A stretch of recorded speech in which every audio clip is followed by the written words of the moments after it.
As you know, it's been reported in the press that on Tuesday, the 30th of August, you held a meeting with the local group that provided you with evidence of further irregularities of councillor expenses. It has been further reported that following this, a preliminary investigation has been commenced into the matters raised. Can you provide the committee with an update on this matter, your meetings with the residents group, and this investigation, please? Thank you, Councillor Meadows, for your question. I can confirm that I did meet with the Friends of Brighton and Hove Citizens Action Group to discuss their request for an urgent audit of claims made by Councillor Tom Druit relating to the dependent carers allowance. The complaint centred on a conflict between social media comments where Councillor Druit stated that he had not made claims in relation to childcare allowances, and the published records of members' expenses for 2018-19 and 2019-20, which included 4 claims of dependent carers allowances from Councillor Druit for 4 meetings attended between January and June 2019. Having noted this apparent conflict, I asked senior officers to review the concerns raised and to report back to me, which they have now done. The Friends Action Group has now received a detailed account of the inquiries carried out by the Assistant Director of Legal and Democratic Services and her findings in order to provide reassurance that the information they supplied had been considered properly. I can confirm that inquiries indicated that childcare allowances were claimed and paid to Councillor Druit in respect of the 4 meetings mentioned above. The total cost of the allowance paid was £111.54, £111.54. The member allowance scheme provides that councillors may make claims pursuant to the council's dependent care allowance for attendance at council meetings and for council duties up to a maximum of £9 per hour for each child. A total of 1 hour of travelling time can be added to the claim where applicable to allow the councillor to travel to and from meetings, provided the child remains with the carer for the duration. The review has found that the correct forms were received and checked by Democratic Services in relation to the meetings attended by Councillor Druit. The claims related to council meetings which Councillor Druit did attend and which it was legitimate for Councillor Druit to claim a dependent carer's allowance for. Councillor Druit has indicated that he did state on social media that he had never claimed childcare expenses. He has stated that at the time he made the comments, he believed them to be true. As soon as he received the claims in his name, he removed his comments from Facebook. He also took a decision to repay the allowances.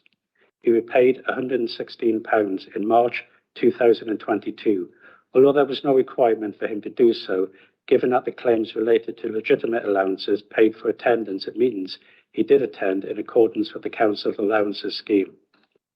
I'm going to finish my response by quoting from the review letter, which has been forwarded to the Friends Group, which I think is worth reading out to give maximum reassurance.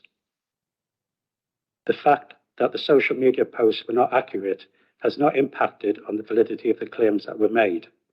No fraud has been committed and no payment has been made to Councillor Druit in error. The expenses were claimed for legitimate council business and paid under the Dependent Carers Allowance Scheme. The letter concludes by saying, following the audit investigation, further steps have been agreed in relation to the processing arrangements for councillors' allowances, and a follow-up report is being brought to the January 2023 Audit and Standards Committee. There is no evidence of any incorrect claim having been made by Councillor Druit, and therefore no further action is proposed.